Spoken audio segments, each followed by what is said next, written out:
చెప్పేసి కోరుకుంటున్నాను. ఎక్కడైనా రైతులకు చెప్తున్నాను, పోయినసారి తుఫాన్ వచ్చింది, పూర్తిగా నష్టపోయాం. ఏమైనా వచ్చిందా? ఏమైనా వచ్చిందా గవర్నమెంట్ నుంచి? ఏమి లేదు. ఇవాళ మళ్ళా తెల్ల జొన్నేసాము, జొన్నంతా కూడా ఎండిపోతూ ఉంది. ఏంటి పరిస్థితి?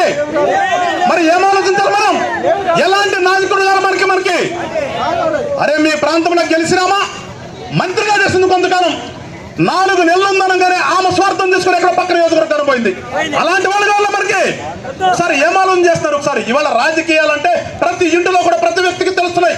ఇదివరకు రోజులు అంటే ఊరి నుంచి ఎవరో ఒకళ్ళు ఇద్దరు పంచి కట్టుకుని పోతే వాళ్ళ వరకే రాజకీయం ఉండేది. ఇవాళ పొద్దున్న లేచి టీవీ పెడితే ప్రపంచవ్యాప్తంగా ఏం జరుగుతుందో ప్రతి ఒక్కళ్ళు తెలుస్తుంది, మన రాష్ట్రంలో ఏం జరుగుతుందో తెలుస్తుంది. అలాంటప్పుడు మన ఆలోచన ఏ రకంగా ఉండాలి?